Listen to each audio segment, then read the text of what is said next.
This is the video that you've all been waiting for. You asked me, Sebastian, show the Pico 4 with Microsoft Flight Simulator. Okay, then others asked me, Sebastian, what is better, Microsoft Flight Simulator in the Reverb G2 or the Pico 4? Then others have asked me, Sebastian, how is the wired PC VR mode, USB-C streaming with the Pico 4?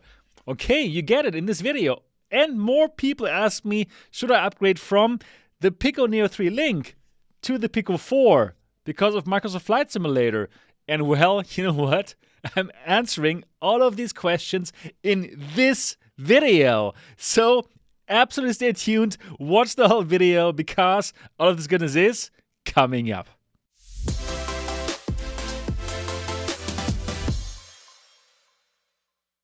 Welcome back to MRTV. My name is Sebastian Ang. Hit the like and the subscribe on your way in if you love virtual reality. Okay, so what did I do? I played Microsoft Flight Simulator in the Reverb G2, in the Pico 4, and in the Pico Neo 3 Link. And I'm simply telling you about everything that I see within the headsets and the FPS, of course, and you will see them yourselves. And I was using all the same settings in Microsoft Flight Simulator, the VR settings, and well, for the Pico 4, I used the streaming with a cable with a built-in Pico streaming app on the highest settings, and I also used virtual desktop on low and on medium settings. That's what I did. So, you know what? Let's simply see how everything looked like. Hi and welcome back to MRTV. I'm here in Microsoft Flight Simulator in the Reverb G2 because I simply want to do the A/B comparison between the G2 and the Pico 4. And yeah, let's simply do it. I'm flying Paris and I'm using my 3080 to do so.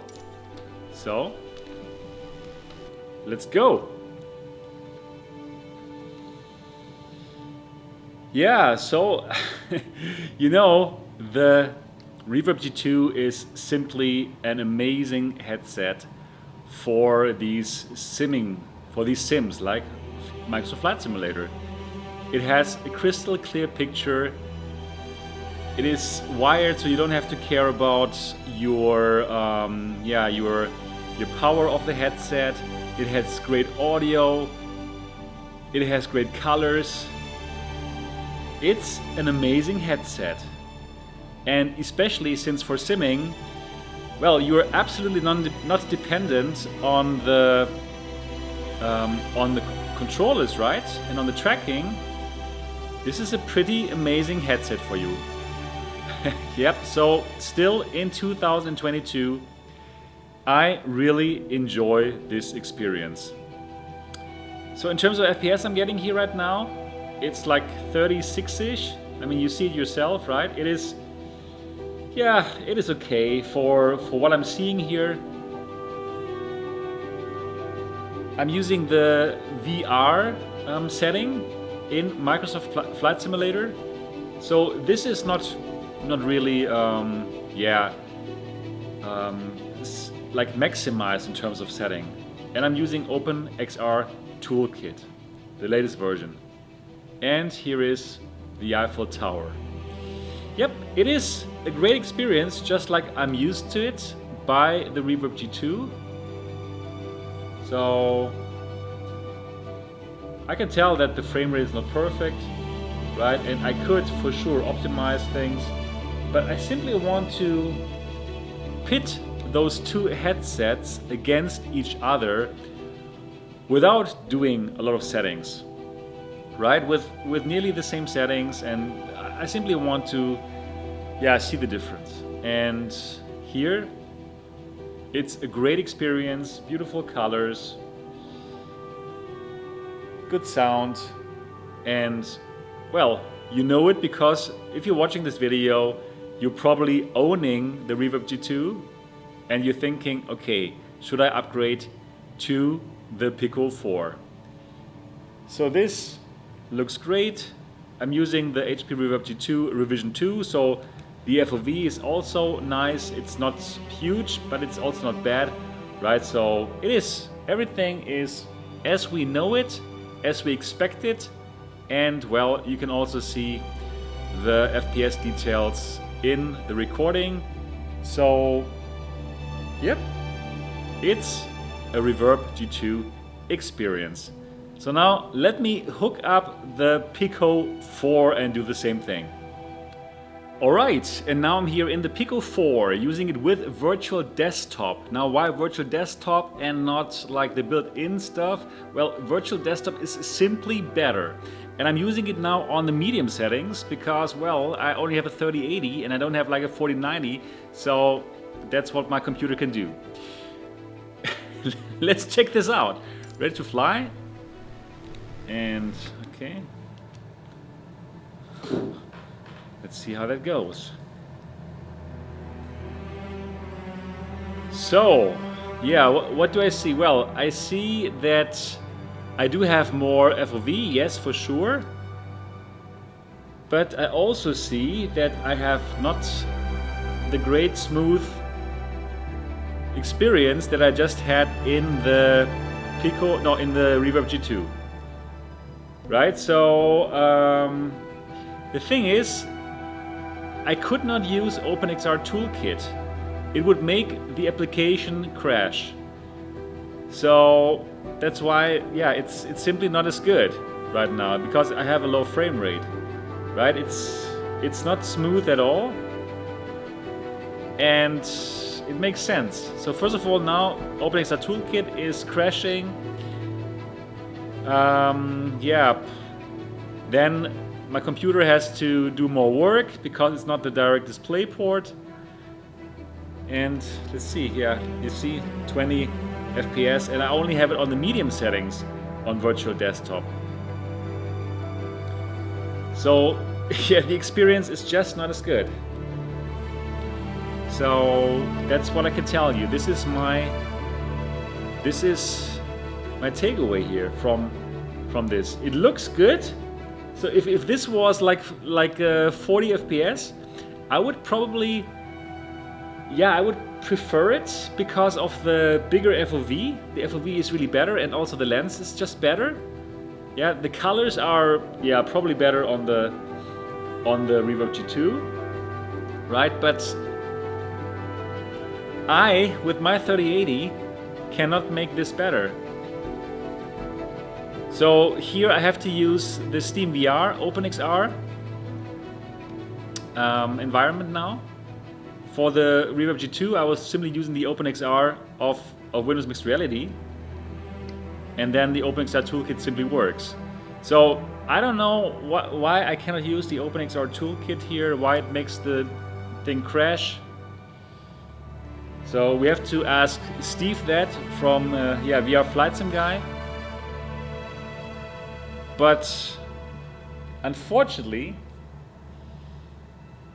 that is my experience. I can much better use the Microsoft Flight Simulator in the Reverb G2. This would be great with much more FPS, right? Yes. So, hopefully, this could give you some value.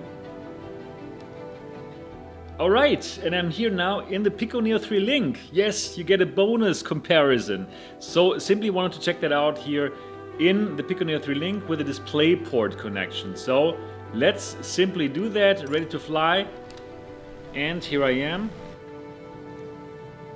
Okay, yeah, that looks again much better in terms of smoothness as compared to the Pico 4. And yeah, this is a great experience. Again, it's still a bit choppy. But actually it's pretty good, but it's not as choppy as it was in the Pico 4. So having this direct DisplayPort connection, that does make a difference. It just makes sense. It's just less work for the computer to do in terms of, yeah, compressing the image and decompressing it later. This is a great experience, exactly. So this is, as I said, using the DisplayPort connection. It's using the Steam VR OpenXR runtime environment, just like I did before with Virtual Desktop. And also here I couldn't use the OpenXR Toolkit, unfortunately, because I have now asked Steve, VR Flight Sim guy, how is it going with Steam VR? The openings are environment, and yeah, it's not compatible, unfortunately. But anyways, the new Microsoft Flight Simulator version, it's already pretty much optimized for lots of things. Yep, but just the direct comparison, if you also own like the Pico Neo 3 Link, and if you're wondering, hey, should I upgrade to the Pico 4, it would be a downgrade if you want to play Microsoft Flight Simulator, because performance-wise, the Pico Neo 3 Link is fantastic. It might not have all the bells and whistles as in the nice pancake lenses and stuff, but this still looks great, and it's simply a smoother experience than what I've seen in the Pico 4. Yep, that should be enough for that. And here I am in the Pico 4, but this time I'm using the wired mode to stream. So wired streaming now using the Pico software, not virtual desktop. And let's see how this goes. I have cranked it up to HD settings, it says, so it's the highest setting that is supported within the software. Let's see. Let's simply see how it goes. Ready to fly.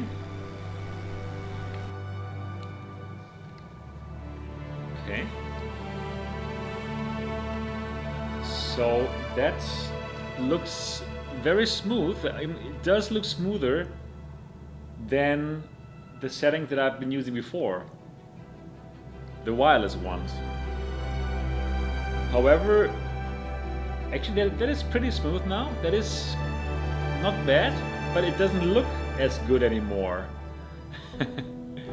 It still looks pretty good, but yeah, I can tell that it's not looking as good as it did before with the virtual desktop, so the resolution should be lower here, but this is not too bad. Oops. I need to gain some height here. Yeah, not bad. So it is doable, but the problem now is that your USB-C port is being used up, right? So that is a problem, since energy will drain very fast. It might get some energy through the USB, but not enough to charge the device and play forever. So that is unfortunate, but yeah. So when you dial down the settings, and this shouldn't be too high res, honestly speaking. I should have a look at the settings, at the Steam VR render settings, just to understand like how low this mode actually is operating in, so that it can make it smoother. But I could see people using this. Yeah.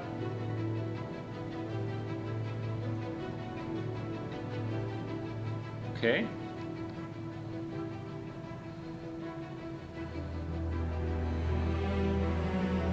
Just the energy problem, right? So energy problem will still be there, obviously. So let me just check.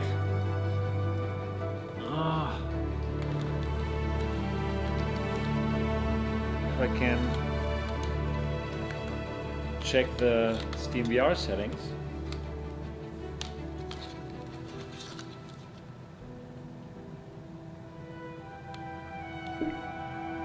Okay, that's why 2160 by 2160. Got it.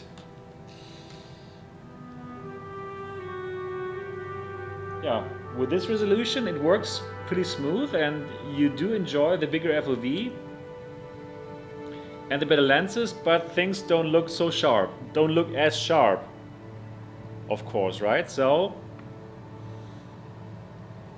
well, that's up to you to decide what to do.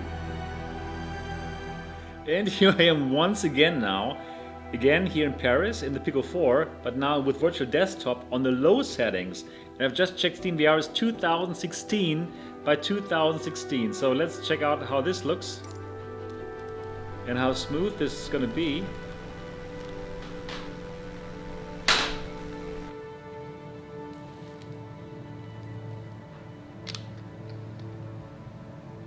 So yeah, okay.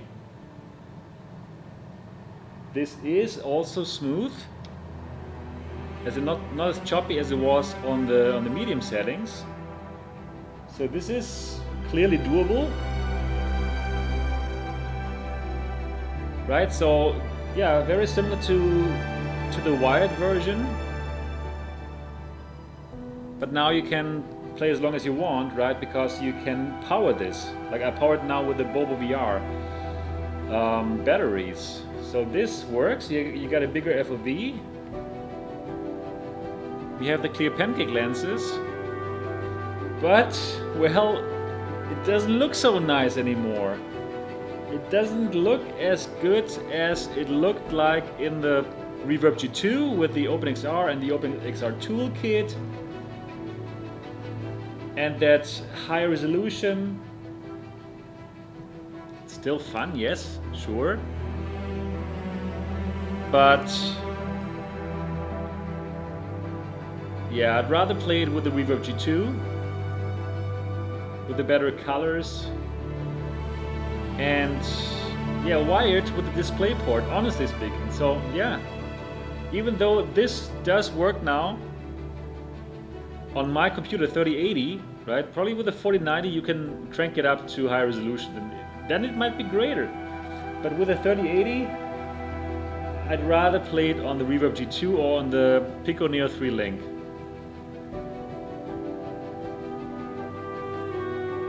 So I simply needed to check this out now here in the low mode, because I also wanted to see it, and I've seen it now. It's okay, but you can have a better experience in the PC VR headsets. Okay, there you have it. If you own a Reverb G2 or a Pico Neo 3 Link, you do not need to upgrade to the Pico 4, because for Microsoft Flight Simulator, it is not really an upgrade. It does lack the DisplayPort connection, which will give you that super nice, crisp PC VR visuals without giving you a hit on your performance. You can get a fantastic PC VR picture wirelessly via virtual desktop, not really with their own streaming app. But, well, it does, take a hit on your PC. You need super strong PC to make that happen. And, well, for me, with my 3080, I couldn't really, handle it, right? So with my 3080, wow, I was way better in Microsoft Flight Simulator, visually wise, in the Pico Neo 3 Link, and also in the Reverb G2. So again, super clear for Microsoft Flight Simulator. The Pico 4 is not an upgrade over your PC VR headsets, simply because performance is not going to be great. And no, simply don't do it. Now, in general, does it mean you should not upgrade from this headset to this headset? Well, if Microsoft Flight Simulator is the one game that you want to play, then no. But if you want to play all the other games, Half-Life Alyx and stuff, then this is great, because it gives you that wireless freedom, where at least you didn't have that with the Reverb G2, with the Pico Neo 3 Link, yes, right? But here you get better lenses, you get a wider FOV, you get real IPD adjustment with two displays, right? That is better. So if it's not about Microsoft Flight Simulator for you, then yes, then I would tell you this is a great headset, and with virtual desktop wirelessly, it's fantastic and it's worth an upgrade. But well, you asked about Microsoft Flight Simulator, and here's the answer: no. So how is that cabled streaming? I hadn't shown it to you on the channel here, right? So you can use a USB-C wire to hook this up to your PC, just like you can with the Quest 2, for example, or the Quest 1, and then you can play games. Well, I must tell you, the resolution is just 2160 by 2160, and it should be a bit higher to make it look crisper after the compression and decompression.